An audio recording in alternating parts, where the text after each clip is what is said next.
Hello बच्चों, welcome to एमपॉली। सो बच्चों, कैसे हैं आप सब? मैं उम्मीद करता हूं आप सब बहुत अच्छे होंगे, आपके परिवार में सब बहुत अच्छे होंगे।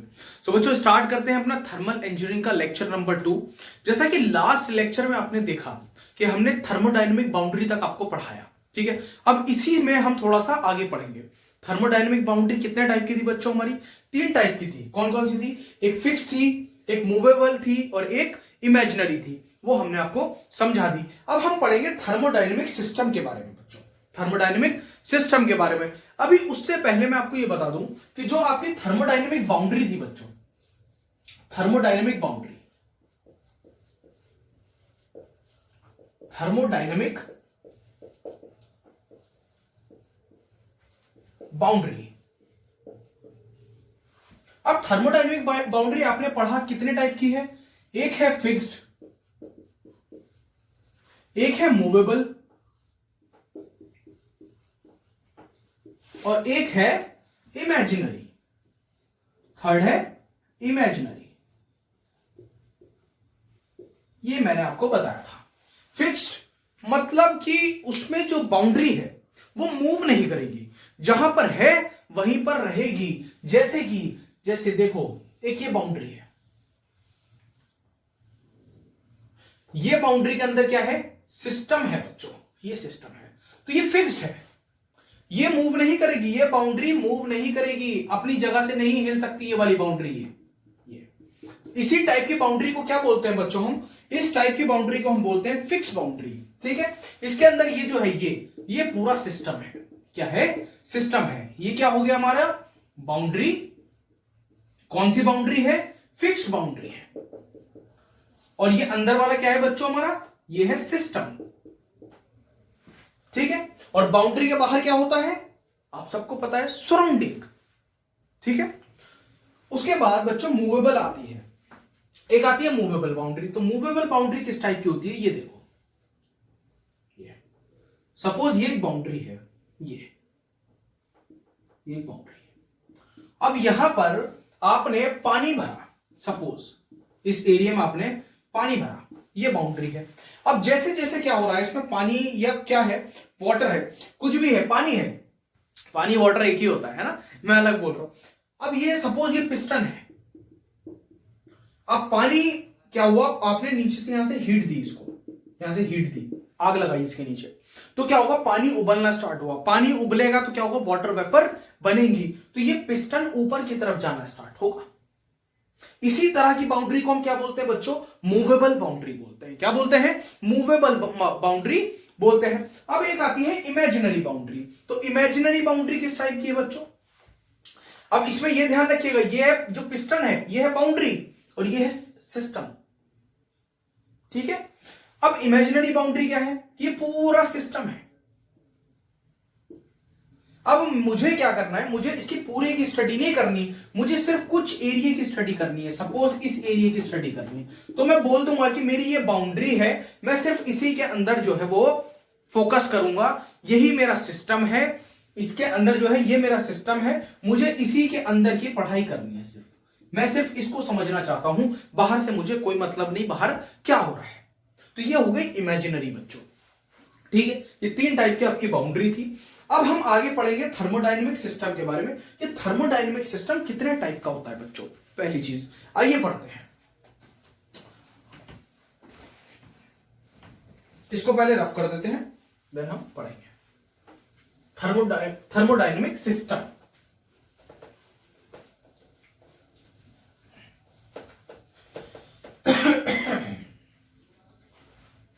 थर्मोडायनेमिक सिस्टम, थोड़ा सा मेरे गले में प्रॉब्लम है, हो सकता है आपको मेरी आवाज थोड़ी सी भारी लग रही हो, तो थोड़ा सा मैनेज कीजिएगा।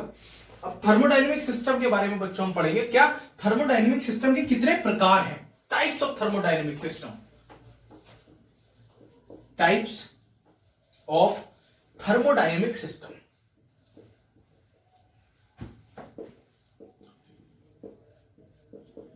थर्मोडायनेमिक सिस्टम, इसके नोट्स भी मैं आपको प्रोवाइड कराऊंगा बहुत जल्द। एम पॉली के टेलीग्राम चैनल पे इसके नोट्स आपको बना करके प्रोवाइड करा दूंगा, पीडीएफ आपको मिल जाएगी वहां पर।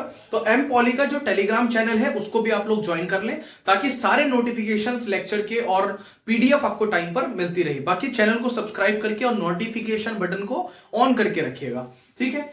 अब देखिए, जो टाइप्स ऑफ थर्मोडायनेमिक सिस्टम है, इसके जो प्रकार है बच्चों, वो एक होता है ओपन सिस्टम। क्या होता है? ओपन सिस्टम होता है बच्चों, ओपन सिस्टम, ठीक है। दूसरा होता है बच्चों क्लोज सिस्टम। क्या होता है? क्लोज सिस्टम होता है, क्लोज सिस्टम, ठीक है। ये दो सिस्टम आपने पढ़े।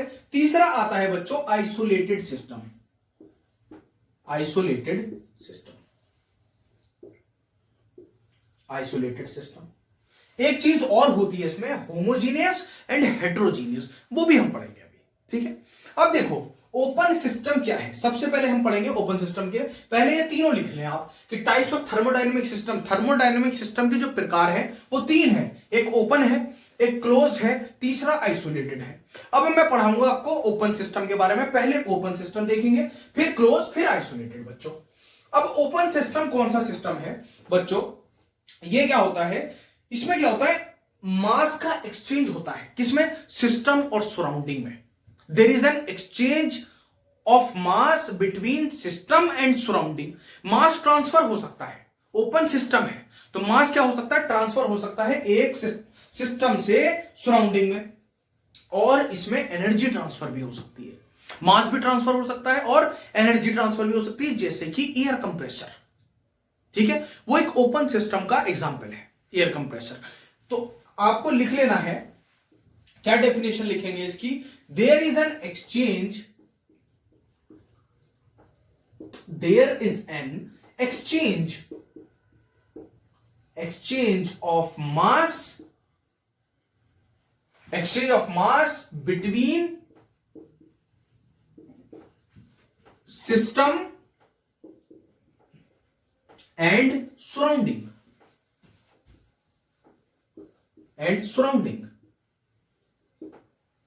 वो क्या होता है? ओपन सिस्टम होता है बच्चों, ठीक है। और इसमें एनर्जी ट्रांसफर भी हो सकता है, ओपन सिस्टम में एनर्जी ट्रांसफर भी हो सकती है बच्चों। एनर्जी का बड़ा अहम रोल है हमारी लाइफ में, बहुत मेजर रोल प्ले करती है एनर्जी हमारी लाइफ में, ठीक है। आपको बस फील करना है कि एनर्जी किस तरह से मेजर रोल। जैसे सपोज आपने क्या किया, इंजन है आपके पास कोई, ठीक है, आपके पास बाइक है, तो आप उसमें एनर्जी देते हैं। एनर्जी देते हैं किस फॉर्म में? पेट्रोल के फॉर्म में। आपने पेट्रोल दिया, पेट्रोल में आग लगी, आग लगने के बाद क्या हुआ? बस्ट हुआ, ठीक है। एक क्या होता है? पावर एग्जॉस्ट जिसको बोलते हैं, पावर एग्जॉस्ट हुआ तो क्या हुआ? एकदम से पिस्टन घुमा, पिस्टन घुमा तो इंजन चलना स्टार्ट हुआ बच्चों। तो एकदम से क्या हुआ? एनर्जी तो मिली, वो जो बस्ट हुआ, ठीक है, वो जो ब्लास्ट होता है इंजन के अंदर एकदम से, वो क्या करता है? एनर्जी प्रोवाइड करता है इंजन को, तो उसी की वजह से तो इंजन चल रहे हैं। तो आपको ये चीजें ध्यान रखनी है कि energy plays a very important role in our life.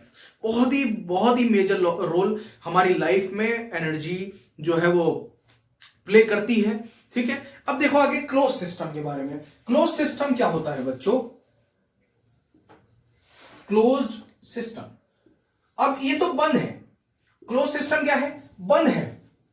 अब जो चीज बंद है उसमें मास का ट्रांसफर नहीं हो सकता, तो इसकी जस्ट उल्टी डेफिनेशन आ जाएगी, there is no transfer of mass, there is no, मतलब ट्रांसफर नहीं हो रहा, नो एक्सचेंज नहीं हो रहा, किसका? मास का, बिटवीन सिस्टम एंड सराउंडिंग।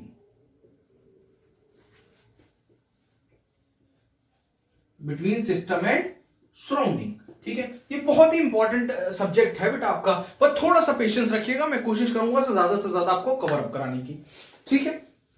तो आप ओनली एनर्जी कैन ट्रांसफर, सिर्फ एनर्जी ट्रांसफर होगी इसमें, मास ट्रांसफर नहीं होगा। क्लोज सिस्टम में मास ट्रांसफर नहीं होगा, ओनली एनर्जी ट्रांसफर होगी, ओनली एनर्जी ट्रांसफर। तो वो कौन सा सिस्टम हो गया बच्चों? क्लोज सिस्टम हो गया। ओपन सिस्टम में मास भी ट्रांसफर होगा और एनर्जी भी ट्रांसफर होगी, ऑल्सो एनर्जी ट्रांसफर। लेकिन क्लोज सिस्टम में सिर्फ और सिर्फ एनर्जी ट्रांसफर होगी, मास ट्रांसफर नहीं होगा बच्चों। अब बात करते हैं आइसोलेटेड सिस्टम की, ठीक है, इसको रफ कर देते हैं। अब मैं पढ़ाऊंगा आपको आइसोलेटेड सिस्टम क्या होता है बच्चों, ठीक है। ये एज इट इज भी अगर आप लिख करके आएंगे तब भी कोई दिक्कत नहीं है, पहले समझ लीजिए। अब आइसोलेटेड सिस्टम क्या है बच्चों, इसको समझिए। तो आइसोलेटेड सिस्टम क्या होता है बच्चों कि इसमें ना तो एनर्जी ट्रांसफर होती है और ना मास ट्रांसफर होता है। आइसोलेटेड सिस्टम में कुछ ट्रांसफर नहीं होता, ठीक है, कुछ भी ट्रांसफर नहीं होता। आप बंद हो गए एक जगह पे, वो ऐसी जगह है कि ना तो वहां से मास जा रहा है ना वहां से एनर्जी जा रही है, ठीक है। आप सपोज आपको एक कमरे में बंद कर दिया, ठीक है, आइसोलेट कर दिया, तो क्या हुआ, आपने उस कमरे में बंद हो गए, अब आप भी बाहर नहीं जा सकते और वो ऐसा कमरा है कि आपकी आवाज भी बाहर नहीं जा सकती, ठीक है। तो मास भी नहीं जा रहा है और एनर्जी भी नहीं जा रही, ठीक है। तो उस सिस्टम को हम क्या बोलते हैं, उस सिस्टम को बोलते हैं isolated system. There is no transfer, there is no transfer of mass and energy, mass and energy बच्चों, ठीक है। अब हम आगे देखेंगे क्या है, इसकी बाउंड्री भी फिक्स्ड होती है। बाउंड्री क्या है, फिक्स्ड। बाउंड्री कौन सी है, फिक्स्ड। और फिक्स्ड बाउंड्री में ही क्या होगा, ना मास बाहर जाएगा और ना एनर्जी बाहर जाएगी बच्चों, सिंपल, बहुत आसान है। अब इसका क्या करो, एक ब्लॉक टाइप का बना लो ताकि आपको याद रहे। एक ब्लॉक टाइप का बना लो ताकि आपको याद रहे कि आपको कौन सी चीज किसमें ट्रांसफर हो रही है। तो यहां पे लिख लो तीनों सिस्टम, ओपन, क्लोज्ड, आइसोलेटेड, ऐसे आइसोलेटेड। यहां पे लिखो मास, यहां लिखो एनर्जी, ठीक है। इस तरीके का कुछ बना लो। ये देखो, अब जब मास की बात कर रहा हूं मैं, मास की, तो मास ओपन सिस्टम में ट्रांसफर होता है, यस। एनर्जी ट्रांसफर होती है, यस, होती है। क्लोज सिस्टम में मास ट्रांसफर होता है, नो। एनर्जी ट्रांसफर होती है, यस। आइसोलेटेड सिस्टम में मास ट्रांसफर होता है, नो। एनर्जी ट्रांसफर होती है, नो। यहां से आपको याद रहेगा किसमें क्या चीज ट्रांसफर हो रही है, किसमें नहीं हो रही है।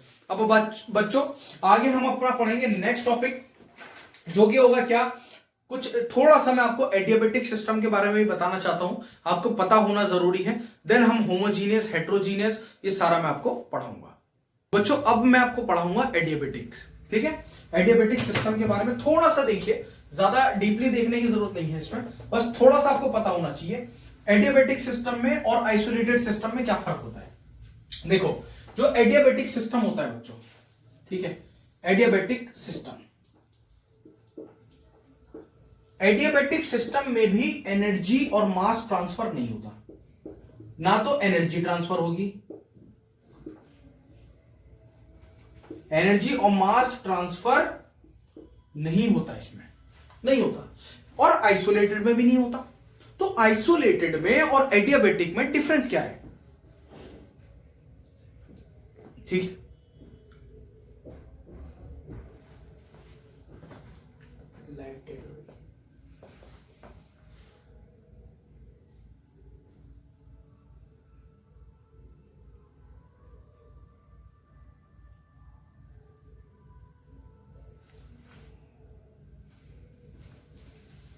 अब देखो एनर्जी में, अब एनर्जी एंड मास ट्रांसफर इसमें भी नहीं हो रहा, आइसोलेटेड में भी नहीं हो रहा। तो फिर एडियाबेटिक में और आइसोलेटेड में डिफरेंस क्या है बच्चों। आइसोलेटेड की जो बाउंड्री होती है वो फिक्स्ड होती है, लेकिन एडियाबेटिक में बाउंड्री फिक्स्ड नहीं होती, बाउंड्री इज नॉट फिक्स्ड। बस यही डिफरेंस होता है आइसोलेटेड में और एडियाबेटिक में। आइसोलेटेड सिस्टम की बाउंड्री फिक्स्ड होती है और एडियाबेटिक की बाउंड्री फिक्स्ड नहीं होती है बच्चों। ये आपको एक छोटा सा डिफरेंस है जो आपको याद रखना है। अब मैं आपको पढ़ाऊंगा होमोजीनियस एंड हेट्रोजीनियस के बारे में बच्चों, होमोजीनियस एंड हेट्रोजीनियस। देन हम माइक्रोस्कोपिक, मैक्रोस्कोपिक, ये सारे पढ़ेंगे, ठीक है, धीरे धीरे। अब देखो सबसे पहले क्या पढ़ेंगे, सबसे पहले मैं आपको पढ़ाता हूं होमोजीनियस क्या है। होमोजीनियस, होमोजीनियस, ठीक है, उसके बाद हेट्रोजीनियस पढ़ाऊंगा। तो होमोजीनियस की सबसे पहले क्या करो, सबसे पहले डेफिनेशन लिख लो ताकि आपको याद रहे। तो क्या है homogeneous? A system which consist, system which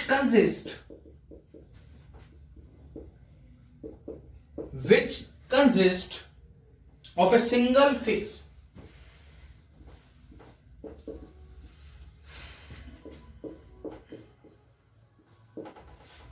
क्या होता है वो? होमोजीनियस होता है। Single phase is known as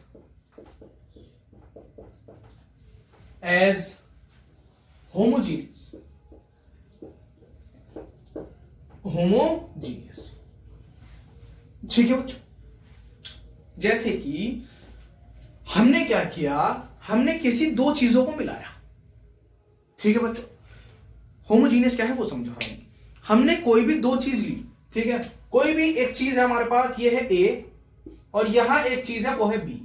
अब मैंने एक बड़ा बर्तन लिया और मैंने ए को भी इसमें डाला और बी को भी इसमें डाला। अब क्या हुआ, ये अच्छे से घुल गए और इतने अच्छे से घुल गए कि आप पहचान ही नहीं पा रहे हैं कि ये जो है ये दो चीजें मैंने मिलाई हैं। तो इस तरह का जो सॉल्यूशन होता है, क्या हुआ, ये थे तो दो फेज, एक ये फेज था एक ये फेज था, ये क्या बन गए, एक फेज बन गया। कौन सा फेज बन गया, ये वाला फेज बन गया। जैसे मैंने क्या किया, मैंने दूध में पानी को मिला दिया या पानी में दूध मिला दिया, तो दोनों, पानी अलग था दूध अलग था, लेकिन जब मैंने दोनों को एक जगह मिलाया तो आप अलग नहीं कर सकते, वो इतने अच्छे से सॉल्यूबल हो जाएगा उसमें, ठीक है। क्या हो गया, सिंगल फेज में वो कन्वर्ट हो गया। उसी चीज को हम क्या बोलते हैं, होमोजीनियस बोलते हैं। वो सिस्टम जिसका सिर्फ सिंगल फेज हो, सिर्फ सिंगल फेज हो, वो क्या होता है, होमोजीनियस होता है, ठीक है। मिक्सचर ऑफ गैसेस, आपने दो गैसेस आपस में मिला दी, ठीक है, हाइड्रोजन ऑक्सीजन मिला दी, H2O वाटर बना दिया, ठीक है, नाइट्रोजन ऑक्साइड बना दी। ऐसी बहुत सारी गैसेस हैं, आपने मिलाई और बना दिया। तो क्या हो रहा है बच्चों, यहां पे होमोजीनियस का समझ में आ रहा है आपको? कितने फेज है इसमें, सिंगल फेज है, सिंगल फेज है। अब मैं बात करता हूं हेट्रोजीनियस की। वैसे फेजेस होते कितने टाइप के हैं ये पता है सबको? तीन प्रकार के होते हैं बच्चों हमारे फेजेस। एक तो होता है सॉलिड, एक होता है लिक्विड और एक होता है गैस। तो या आप क्या करेंगे, या तो सॉलिड से सॉलिड को मिलाएंगे, या सॉलिड से लिक्विड को मिलाएंगे, या सॉलिड से गैस को मिलाएंगे, ठीक है। लिक्विड से लिक्विड, या लिक्विड से सॉलिड, लिक्विड से गैस, गैस से गैस, या गैस से सॉलिड, गैस से लिक्विड। लेकिन डिपेंड करता है कि आप किससे किसको मिला रहे हैं, ठीक है। उसी प्रकार से पता चलेगा कि आपका जो सिस्टम है वो होमोजीनियस बन रहा है या हेट्रोजीनियस बन रहा है। अगर एक चीज आ रही है तो होमोजीनियस, सिंगल फेज आ रहा है तो होमोजीनियस, और दो फेज आ रहा है तो हेट्रोजीनियस। ये आपको याद रखना है। अब देखिए हेट्रोजीनियस दिखाता हूं बच्चों में आपको, हेट्रोजीनियस। अब हेट्रोजीनियस क्या चीज है वो समझो थोड़ा सा। हेट्रोजीनियस, मेरे बच्चे हैं सब बहुत जीनियस, हेट्रोजीनियस। अब देखो हेट्रोजीनियस क्या चीज है, a system which consist of, a system, definition बहुत जरूरी है बच्चों लिखनी, क्यों, क्योंकि एग्जाम में यही पास कराती है आपको। विच consist of more than one phase, more than one phase is known as heterogeneous, very good, yes। यानी कि मैंने कोई भी दो चीज को मिलाया लेकिन फेज कितना है, दो, तो वो क्या हो गई, हेट्रोजीनियस। जैसे मैंने बच्चों, मैंने क्या किया, पानी को और ऑयल को मिला दिया आपस में, पानी को और ऑयल को मिला दिया, कभी नहीं मिलता आपस में। आप मिला करके जरूर देखिएगा, ठीक है। घर में लेना, थोड़ा सा पानी लेना, थोड़ा कोई सा भी तेल ले लेना, सरसों तेल ले लेना, पेट्रोल ले लेना, कुछ भी ले लेना, वो और उसको मिलाने की कोशिश करना। बहुत ज्यादा मिला भी दोगे ना, थोड़ी देर के लिए अलग रखना, आपका पानी नीचे मिलेगा, पेट्रोल ऊपर मिलेगा, ठीक है। या पेट्रोल नीचे मिलेगा, ऐसा कुछ होता है, पेट्रोल नीचे मिलेगा, पानी ऊपर मिलेगा। पानी भारी होता है तो पानी नीचे जाएगा, पेट्रोल हल्का होता है, पेट्रोल ऊपर आएगा, हाँ, ठीक है। तो ये चीज देखना, वो कभी भी आपस में मिक्स नहीं होगा, हमेशा अलग रहेगा। तो कितने फेज मिले? 2 फेज मिले। ऐसा नहीं है कि लिक्विड में लिक्विड को मिला देंगे तो सिंगल फेज ही मिलेगा, नहीं। हम क्या कर रहे हैं, देखो पानी में ऑयल मिलाया तो पानी भी लिक्विड फेज है और ऑयल भी लिक्विड फेज है, लेकिन सिंगल फेज नहीं मिल रहा, 2 फेजेस मिल रहे हैं। तो वो क्या हो गया? वो हो गया हेट्रोजीनियस बच्चों हमारा। क्या हो गया? हेट्रोजीनियस हमारा हो गया। जैसे सपोज आपने लिक्विड को और गैस को मिला दिया आपस में, लिक्विड को और गैस को मिला दिया तो हेट्रोजीनियस है, लिक्विड का और गैस का मिक्सचर, ठीक। अब हम पढ़ते हैं बच्चों मैक्रोस्कोपिक और माइक्रोस्कोपिक, ठीक है। मैक्रोस्कोपिक एंड माइक्रोस्कोपिक, ये भी आपका पूछ लिया जाता है, तो आपको पता होना चाहिए कि मैक्रोस्कोपिक क्या होता है और माइक्रोस्कोपिक क्या होता है। Macroscopic and microscopic.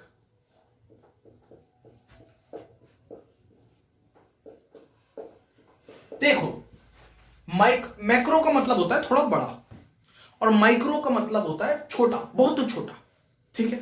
तो हमारे पास किसी भी चीज को पढ़ने की, किसी भी चीज की स्टडी करने की कुछ अप्रोचेस होती है कि आप उसकी मैक्रो स्टडी करना चाहते हैं या उसकी माइक्रो स्टडी करना चाहते हैं। मैक्रो स्टडी का मतलब है कि बच्चों सपोज मेरे पास ये एक कैलकुलेटर है, सपोज ये कैलकुलेटर है, ठीक है, कैसियो कंपनी का। अब मैंने क्या किया, मैंने कहा कि मुझे इसकी मैक्रोस्कोपिक स्टडी करनी है। तो मैक्रोस्कोपिक स्टडी का मतलब क्या होगा कि मैं सिर्फ ये चेक करूंगा कि हाँ ये प्लस कर रहा है कि नहीं कर रहा, ये मल्टीप्लाई कर रहा है कि नहीं कर रहा, ठीक है, हो गया मैक्रोस्कोपिक स्टडी। ऊपर की स्टडी हो गई कि हाँ ये ठीक से काम कर रहा है। अब मुझे इसकी करनी है माइक्रोस्कोपिक स्टडी। तो माइक्रोस्कोपिक स्टडी कैसे होगी?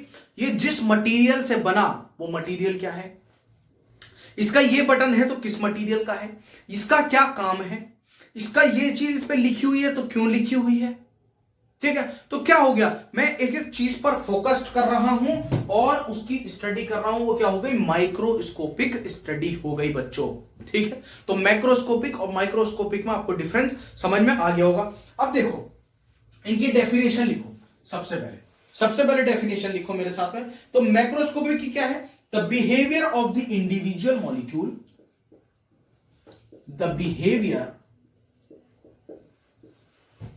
of the individual molecule, the behavior of the individual molecule constituting the matter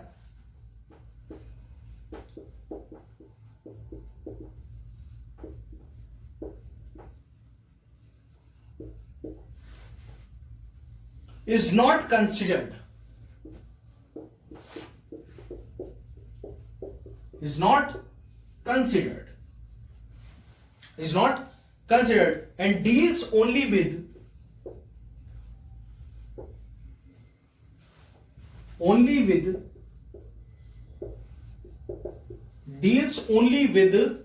the overall effect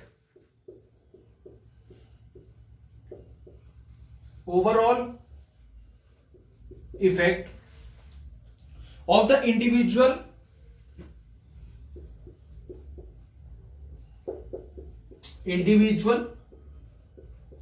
molecular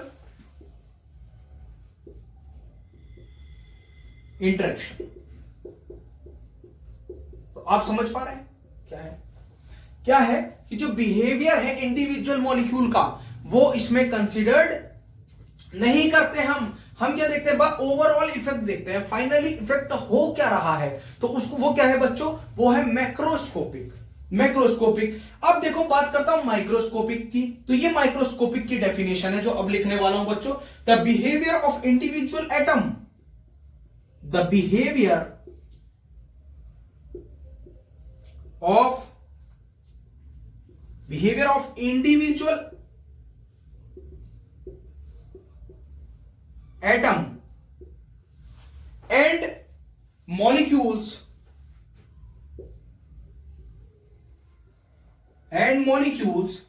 is of a substance is considered. Of a substance is considered.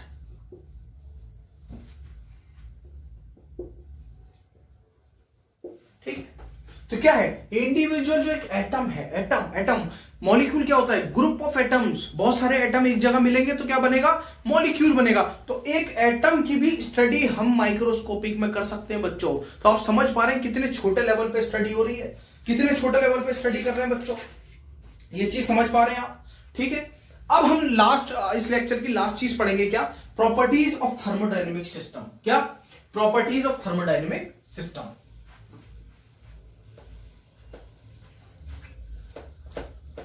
Properties of thermodynamic system देखो,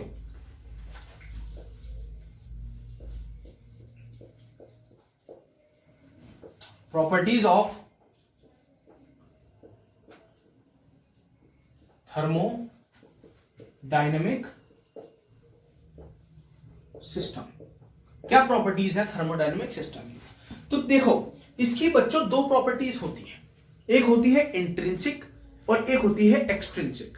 ठीक है, intrinsic property को हम intensive property भी बोलते हैं और extrinsic property को हम एक्सट्रिंसिक प्रॉपर्टी भी बोलते हैं बच्चों।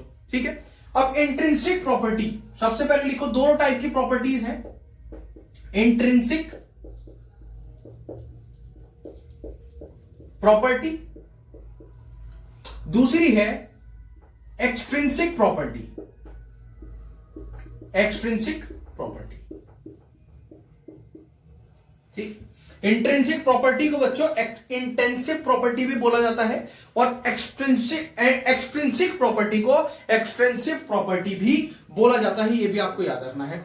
अब देखो जो इंटेंसिव प्रॉपर्टी है, ठीक है, जो इंटेंसिव प्रॉपर्टी है वो डिपेंड नहीं करती मास पे बच्चों, विच, ठीक है, इसकी डेफिनेशन क्या होगी, which do not depend upon the mass of the system.